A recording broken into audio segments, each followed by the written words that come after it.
citer cette prière. When Jesus said, "This is how you should pray," did he mean that we need to actually always have these word for word and recite this prayer word for word? Is that what he meant? This is how you should pray? Quand Jésus a dit, voici la manière de prier, est-ce qu'il voulait dire, il faut que vous priez cette prière, ligne par ligne, phrase par phrase, mot par mot, à chaque fois? If I were to miss one letter or one line, would I then be damned or cursed because of that? Si j'ai manqué une ligne ou j'ai manqué une parole, est-ce que je serai condamné à cause de cela? The answer obviously is no. Bien sûr, nous savons que la réponse est non. So this prayer is more of a template. Alors, cette prière, c'est plus comme comment on dit ça? J'ai oublié le mot. A template? Un exemple à suivre. Yeah, it's a template. It's a guide. It's a guide. C'est un guide. Actually, c'est un modèle. Merci, c'est un modèle. And within these guidelines, there are ingredients that are given to us that allow us to understand prayer and allow us to make our prayer more effective. Et à travers ce modèle, qui est un guide, il y a des ingrédients indiqués qui puissent nous aider à prier plus efficacement. Furthermore, within this prayer, Jesus reveals and unfolds many truths concerning the kingdom of God. Et à travers cette prière, Dieu nous révèle beaucoup de vérités sur le royaume des cieux. Within it, we understand more clearly how the kingdom operates. À travers cette prière, nous comprenons mieux comment le royaume de Dieu opère. And we understand even more how we are to operate within it. Et nous comprenons beaucoup plus comment nous devons opérer à travers ce royaume ou dans ce royaume. So we're going to take time to really take apart this prayer to understand it in the most appropriate fashion possible. Alors, nous allons prendre notre temps de déchiffrer, de vraiment passer à travers ce psaume pour que nous puissions la comprendre, cette prière, pour que nous puissions la comprendre. So today will be the first part of a 4-part series. Alors aujourd'hui, c'est une première partie d'une série de 4 parts. Because we really want to be able to understand this prayer and then be able to apply the truths that we are able to glean from this prayer. Alors, parce que nous voulons vraiment comprendre cette prière et nous aimons vraiment pouvoir appliquer les vérités que nous glanons de cette prière. So the first truth that we see in this prayer Alors, la première vérité que nous trouvons dans cette prière, is that God is our Father. c'est que notre Dieu est notre Père. He is just not our creator, Il n'est pas simplement notre créateur, but he is our Father. mais il est notre Père. Now, if you were to understand what the word Father is, there's many understandings, but one of them is that Father means the head or the source. Alors, il y a plusieurs définitions pour le mot Père, si vous voulez comprendre, mais une de ces définitions, c'est que le Père est la tête, de lui provient la source. A father is actually a foundation to a family. Un père est la fondation pour une famille. Now, you need to understand this. A father is a foundation. In other words, without a father, there is no family. En fin de compte, il faut que vous compreniez ceci, que le père est la fondation, ça veut dire sans père, il n'y a pas de famille. But there are many imageries and many images and many understandings of this. One of which is that a foundation is something that is sturdy, that is strong, that is underneath everything that needs to go on top of it. En fin de compte, il y a plusieurs images qu'on puisse avoir, concevoir, mais une des choses, c'est que un père, si on parle de fondation, la fondation est fort, est puissant. C'est sur la fondation, tout est basé. La fondation est robuste. Alors, c'est vraiment ça, la fondation. If you were to think of a skyscraper, Si vous voulez penser d'une gratte-ciel, Gratte-ciel, merci. The engineer and then the architect would spend time to think about what is the ultimate vision of the skyscraper. Alors, l'architecte et l'ingénieur, ils ont vraiment pensé, ils ont pris leur temps de réfléchir quel est le but vraiment de ce gratte-ciel. They would think about how tall is this building going to be?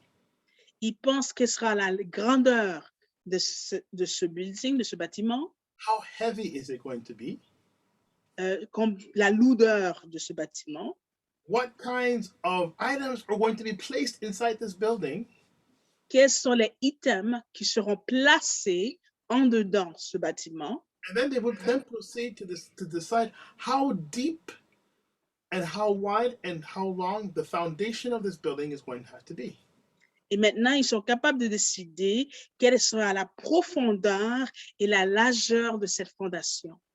Now, get this: the foundation is the most important part of the building, yet it is the part that is unseen. Maintenant, sachez ceci, la fondation est la partie le plus importante d'un bâtiment, mais c'est celle qu'on ne voit pas. If the foundation has any kind of weakness, then your building can topple over. Si votre fondation a une faiblesse, a une faille, c'est bien facile que votre bâtiment s'effondrera. So a good foundation is unwavering. Alors, un bon bâtiment est complètement robuste. So God is our Father. He is our foundation. Dieu, notre Père, est notre fondation. But another part of fatherhood is that we are begotten from Him. He begets. We are taken from Him. Une autre partie du Père, c'est que nous provenons de lui. C'est lui qui nous a fait. So as a source, we cannot almost differentiate the what emanates from a source than the source itself.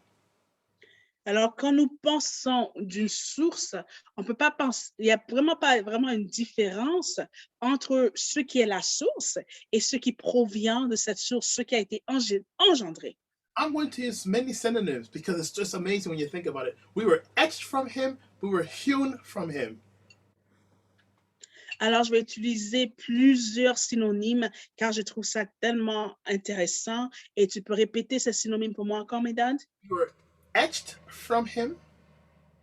We were. Nous avons été. Tu peux dire tiré. OK? Tiré de lui. Sorti de lui.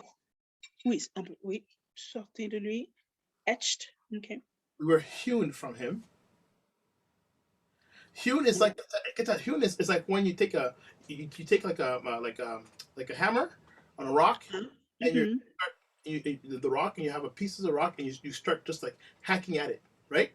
That rock, which is attached to that mountain, now is no longer part of the mountain, but still part of the mountain because it has the same attributes as that mountain.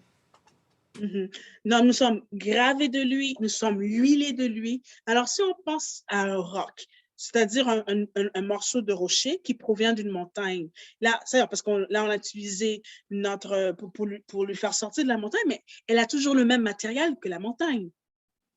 If you think of mining, de la montagne. If you think of mining, that's what mining is, right? We find these deposits of substances, and then we find techniques in which we can remove that substance from its original source. Alors, si on pense des mines, en fin de compte, c'est ça qu'on fait. On trouve la manière de détacher, si on veut dire, le matériel de sa source. In biological terms, we say that we share the same DNA. Dans les termes biologiques, nous disons que nous avons le même ADN. In Genesis chapter 1, verse 26, 27, what does he say? It says, Then God said, let us make man in our image. Dans Genèse chapitre 1, verset 26-27, qu'est-ce qu'il dit? Dieu dit, faisons l'homme à notre image. After our likeness. D'après notre ressemblance. Okay, he didn't say come like, okay, let's just do something over here. He really wanted something that resembled and didn't just look like him, but had the same likeness, the same substance as him. Dieu pourrait pu faire n'importe quoi, mais il a décidé qu'il voulait quelque chose qui était fait dans son image, qui le représentait, qui n'était pas juste semblable à lui, mais qui avait vraiment les mêmes caractéristiques que lui. As a substance. La substance, la même substance. And this was after he had created the heavens, the earth. He had created. He had separated the waters. He had. Et ceci, c'était après qu'il avait créé la terre, les cieux, il avait séparé les eaux. There was plant life. Il y avait les plantes qui avaient été créées. There were animals. Les animaux ont été créés.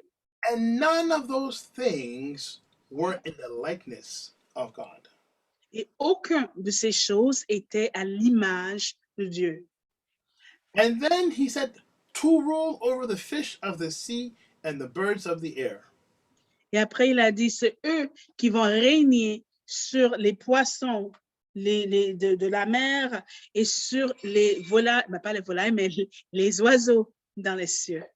Verse 27, and so God created man in his own image. It then accentuates that understanding.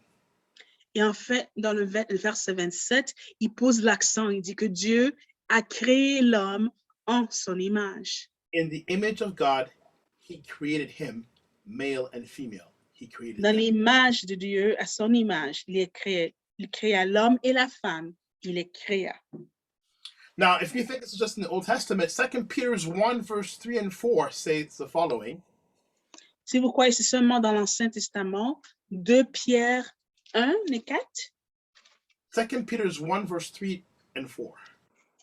2 Pierre 1, verset 3 et 4 dit, according as his divine power hath given unto us all things that pertain unto life and godliness, through the knowledge of him that hath called us to God, glory and virtue. That's verse 3. Sa divine puissance nous a donné tout ce qui contribue à la vie et à la piété au moyen de la connaissance de celui qui nous a appelés par sa propre gloire et par sa vertu. But here's where the crux of it all is, verse 4, whereby are given unto us exceeding great and precious promises, that by these ye, you, Christians, might be partakers of the divine nature. Et au verset 4, vraiment, verset clé, celle-ci nous assure de sa part les plus grandes et les plus précieuses promesses, afin que par elles vous deveniez participants de la nature divine, en fuyant la corruption qui existe dans le monde. So the only thing that can partake of the divine nature is something or that person or that thing which is divine. Alors la seule chose qui peut vraiment prendre qui peut partager la nature divine, c'est quelque chose qui est déjà divin. And the only divine being is who? God. Et le seul être divin, c'est qui? C'est Dieu. So in order for us to participate in the divine nature, that means something of his essence has to have been given unto us. Alors, pour que nous puissions partager sa nature divine, il faut qu'une partie de Dieu, une partie de son essence a été partagée avec nous. This is very important because the angels in heaven are celestial beings, but they're not divine. Alors, c'est très important parce que les anges célestes dans les cieux, ils sont célestes, mais ils ne sont pas des êtres divins. They are celestial beings, but they're not. That's right. They're spiritual beings, but they're not divine. Ils sont des êtres spirituels, mais ils ne sont pas divins. And so, not even the angels can call God their father. Alors, même les anges ne sont pas capables d'appeler Dieu le Père. This is amazing. C'est très fascinant. We can call God our father. Nous pouvons appeler Dieu notre Père. We ought to call God our father. Nous devrions appeler Dieu notre Père. Because he is our father. Parce qu'il est notre Père.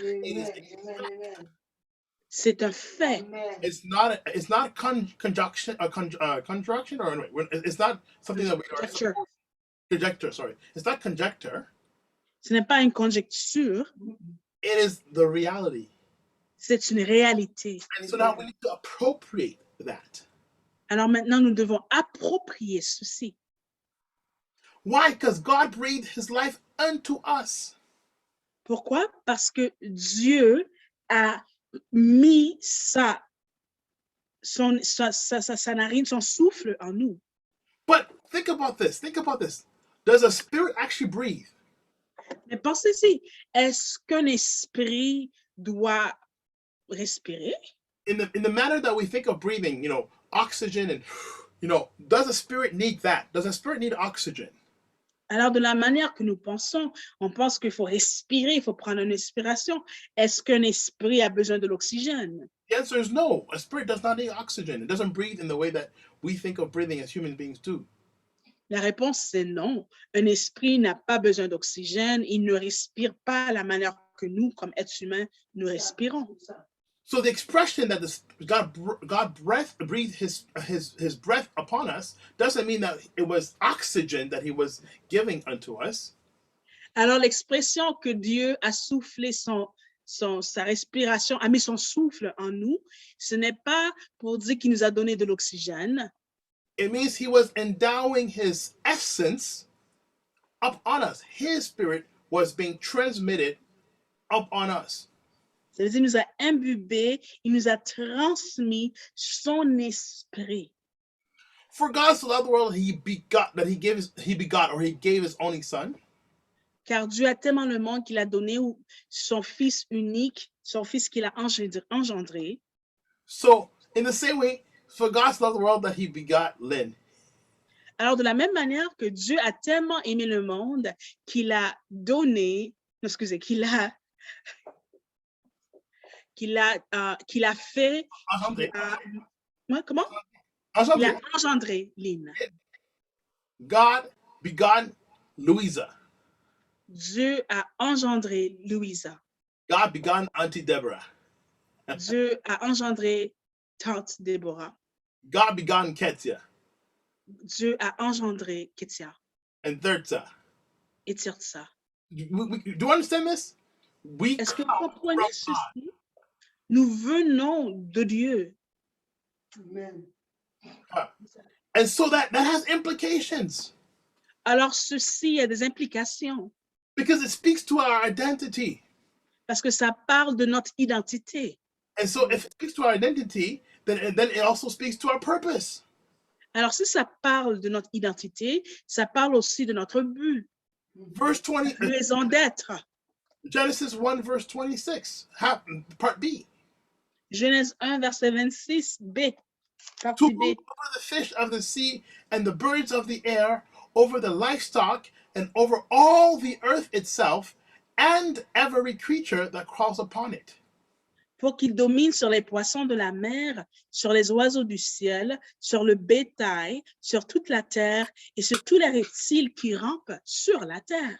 So when you're not approaching our Father, alors quand on ne s'approche pas de notre Père, and you understand your identity, et que vous comprenez votre identité, and you understand your purpose, et vous comprenez votre raison d'être, it changes the way you pray. It changes the way you talk to him. Ça change la manière que vous priez, ça change la manière que vous lui parlez. If you know you've been given a mandate to go over to Europe, I don't know, and let's say and say you were a prince or a princess back in the medieval days, and you're called to go to rule over, I don't know, Germany. Alors, si vous saviez que vous avez été donné la permission, vous avez donné et vous êtes alloué d'aller dominer, d'aller régner comme dans les temps médiévals en Allemagne. The way that you would speak to the one who gave you that authority wouldn't be, oh, please, I wonder if perhaps you could perhaps give me the right tools so that I could maybe be a good ruler. Alors, celui qui vous a donné cette autorité, vous n'allez pas lui approcher et dire, mais peut-être, s'il vous plaît, si ça pourrait vous plaire, peut-être un de ces jours, tu pourrais me donner les outils ou m'équiper pour que je puisse dominer ou régner comme il faut. No, you would be like Nehemiah. You would be like, you know what? I need an army of 100,000 men. I need about 50,000 golden bars. I need this. I need this. I need because this is the mandate you gave me, and I will by all means accomplish this thing. Non, vous ferez comme Néhémie qui a dit, bon, il a fait sa liste, il a dit, voici, j'ai besoin de 100 000 hommes, j'ai besoin de 50 000 barres d'or, j'ai besoin de ceci, j'ai besoin de cela, j'ai besoin de ceci, parce qu'il avait un mandat, et pour accomplir mon mandat, j'ai besoin de ces choses.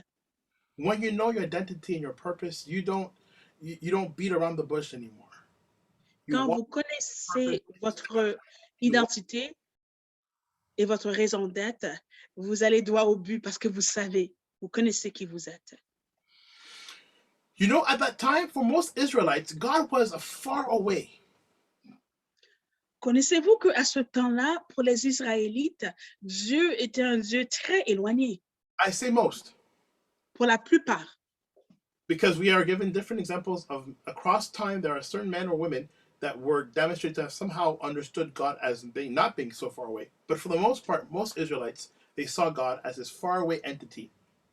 Je dis pour la plupart parce que vraiment, on a des exemples d'hommes et de femmes à travers les âges qui, d'une manière ou d'une autre, avaient compris que Dieu était proche. Mais la plupart des Israélites, c'était un Dieu, une entité qui était très, très loin.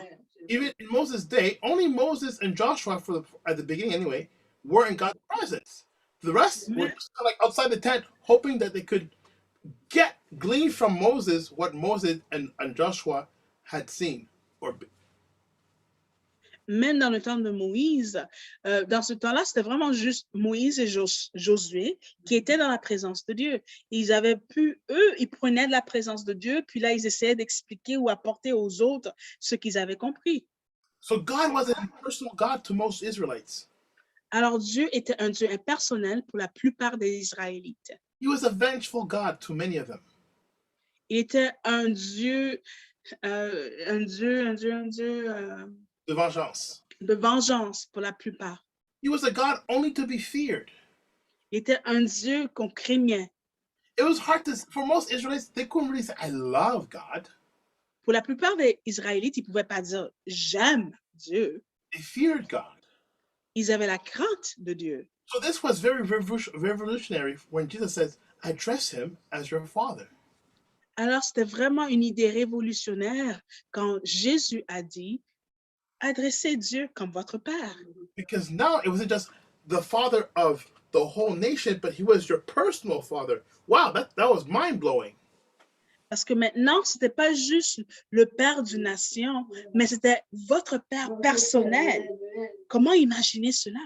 And so as a father now, they understood now that with God, we could be drawn into a close proximity with him. Maintenant, Dieu comme étant Père, on pouvait comprendre qu'on pouvait rentrer en proximité, être proche de lui. So you and I, now we have the possibility of being drawn closer to him. Vous et moi, nous avons maintenant la possibilité de nous rapprocher de lui. Hebrews 4 verse 16 says, let us then approach God's throne of grace with confidence so that we may receive mercy and find grace to help us in our time of need. Hebrews 4, verset 16, qui nous dit, et si je peux le trouver,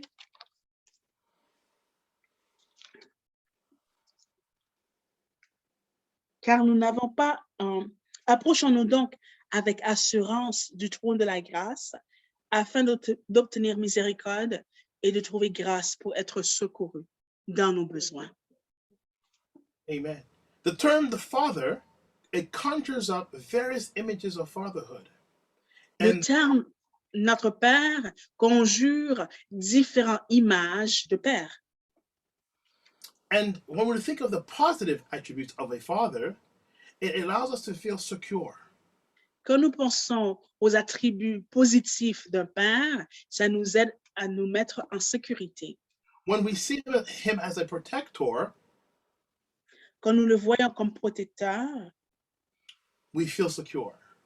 Nous nous sentons en sécurité. When we see him as a provider, quand nous le voyons comme pourvoyeur, we feel taken care of. Nous avons quelqu'un qui prend soin de nous. My question to you is, what does the imagery of father give to you?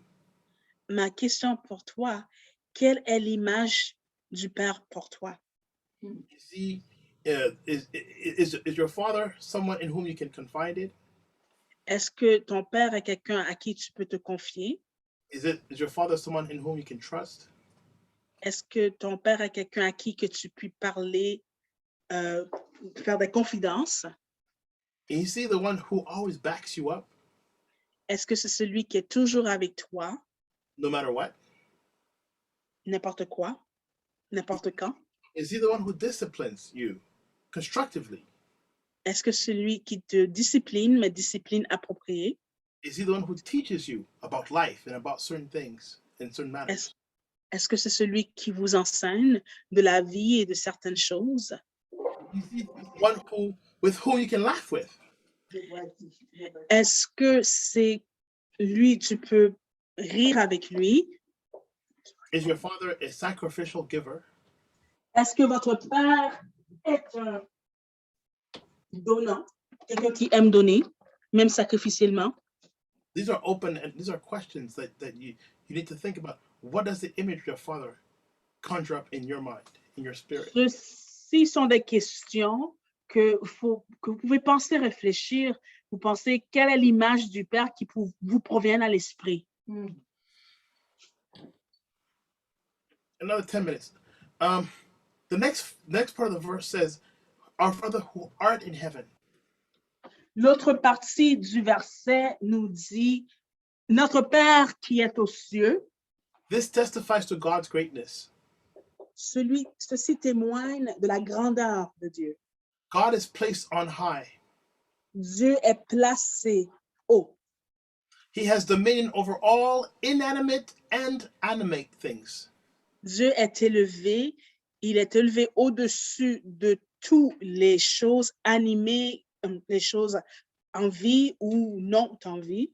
Psalm 72 verse 8 states, Psaume 72, verset 8 nous dit, "He shall have dominion also from sea to sea and from the river unto the ends of the earth." ça nous dit qu'il domine sur les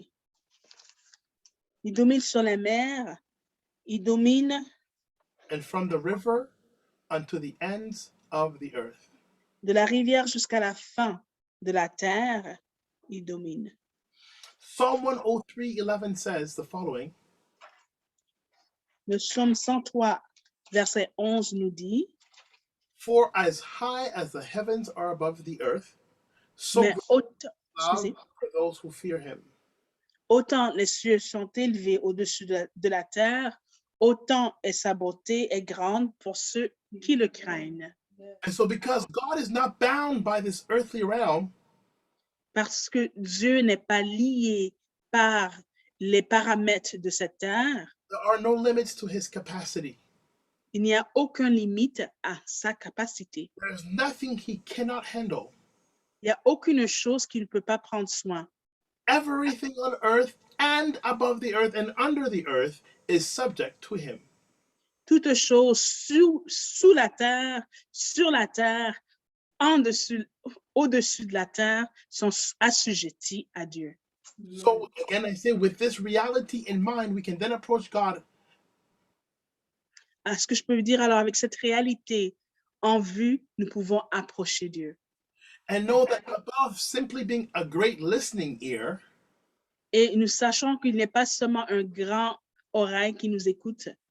we will find respite for our troubles, Nous allons trouver du repos pour nos troubles, healing for our ailments, la guérison de nos peines and comfort for our souls. et le réconfort pour nos âmes. Amen. Yeah. Do you believe that? Yes. Croyez-vous à cela? Yes. Mhm. I want to finish to simply highlight the last part of the verse of verse 9, where it says, "Hallowed be thy name." J'aimerais simplement terminer avec le verset 9 où ça dit que ton nom soit Sanctifié. sanctifié, que ton nom soit sanctifié. Hallowed is to be made holy. Être sanctifié, c'est de devenir saint.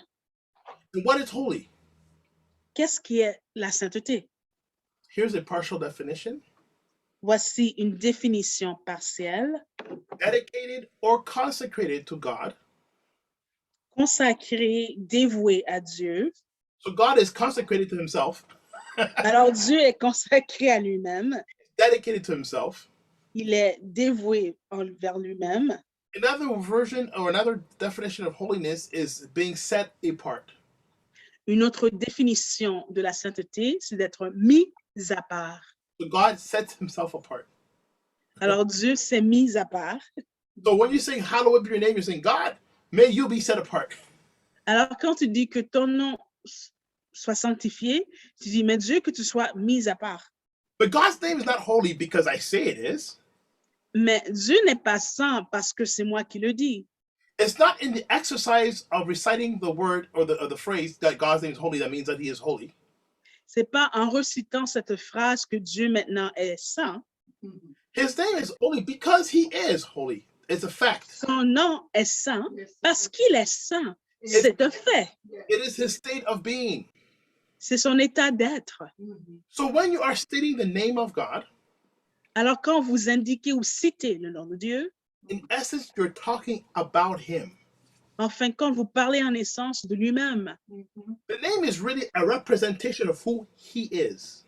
le nom est une représentation de qui il est. The understanding here is that your name identifies who you are. Ici, nous comprenons que votre nom identifie qui vous êtes. The name is the actual representation of your substance, of your person. Le nom, votre nom, est en fin de compte le substance de votre personne.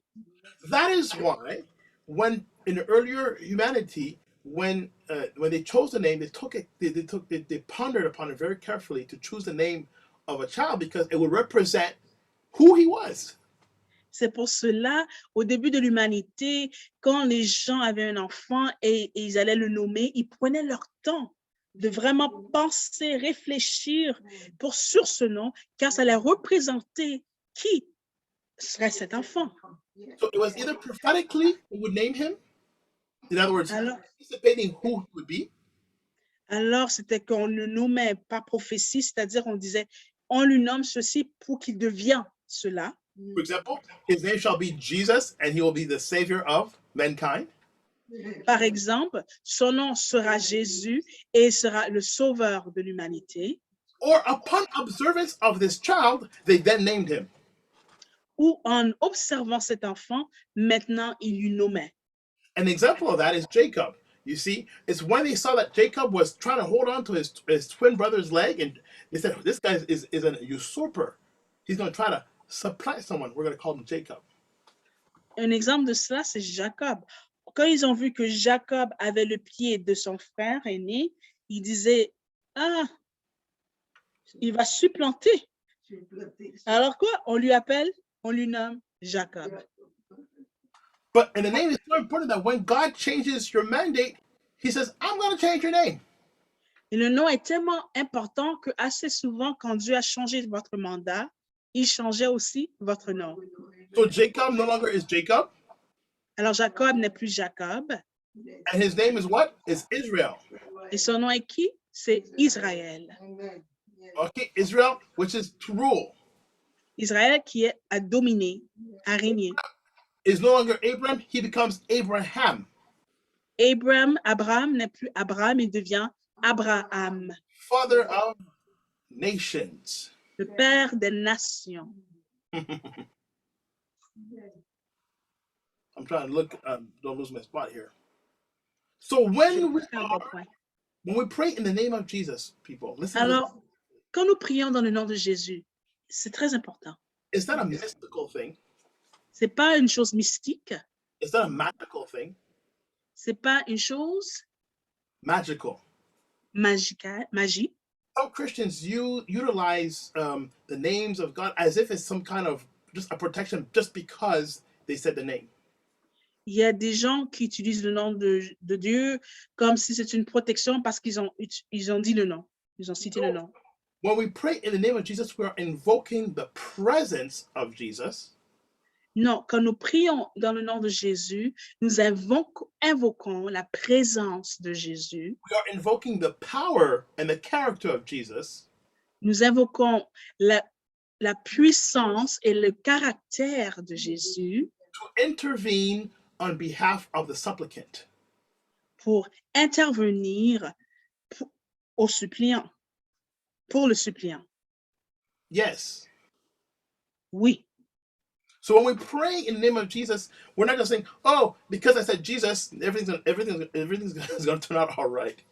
Alors, quand nous prions dans le nom de Jésus, c'est pas parce qu'on dit « Ah, Jésus !» que toutes les choses vont devenir parfaites. In the Acts of Apostles, there were these young men who were not really filled with the power of God, but they thought they could just invoke Jesus' name like that and chase away a demon. Dans le livre des Actes des Apôtres, il y avait des jeunes hommes qui pensaient comme ça. Ils n'étaient pas vraiment en relation avec Jésus, mais ils pensaient que s'ils appellent le nom de Jésus, ils auraient une puissance. So they said, in the name of the Jesus that Paul serves, Alors, ils ont dit, dans le nom de Jésus que Paul sert,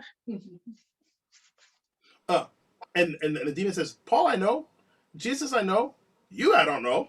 les démons ont répondu, Paul, je connais, Jésus, je connais, mais toi, je ne te connais pas. And the demon proceeded to beat up 7 men, and he stripped them naked. Et les démons, ce qu'il a fait maintenant, il a battu 7 hommes et il les a mis à nu. So simply naming the name of something, Jesus or God, doesn't mean that really you are invoking his presence and his power. If you're not in communion with him. Alors, juste simplement invoquer le nom de Jésus ou juste citant le nom de Jésus, ça ne veut dire pas que vous allez vraiment invoquer sa présence ou même sa puissance si vous n'êtes pas en relation avec Jésus. So when you're saying God's name be hallowed, you are acknowledging that he is holy. Alors, quand vous dites que le Père est sanctifié, vous reconnaissez que Dieu est saint, But you render his name holy by your actions. mais vous démontrez sa sainteté par vos actions.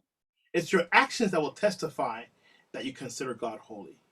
C'est vos actions qui vont définir ou va démontrer que c'est vrai, vous considérez que Dieu est saint. It's the way that you treat others that will determine that you are rendering God's name holy. C'est la manière que vous traitez les autres qui va démontrer que oui, vous rendez le nom de Dieu saint. It's how you conduct yourself in times of great stress that will determine that you see God as holy. C'est la manière que vous vous conduisez dans les moments de grand stress, de moments de grande épreuve qui va démontrer si vraiment vous voyez que Dieu est saint. So I leave you with a few questions for this first part. Alors, je vous laisse avec quelques questions pour cette première partie. These are questions that kind of like recapitulating what we just saw today. Alors, ces questions vont récapituler ce que nous avons vu aujourd'hui. How do you see God the Father? Comment voyez-vous Dieu le Père? What kind of a father is he? Quelle sorte de Père est-il? And what impact does that viewpoint have in your life? Et quel est l'impact de cette vue sur votre vie? Do you realize that he is omnipotent? Réalisez-vous qu'il est omnipotent? Have you taken God too casually? Est-ce que vous avez regardé votre relation avec Dieu trop casuellement? And do your daily actions give him the right amounts of importance and reverence? Et est-ce que vos actions au quotidien lui donnent vraiment sa place importante, sa place relevant? Amen. Amen. Amen.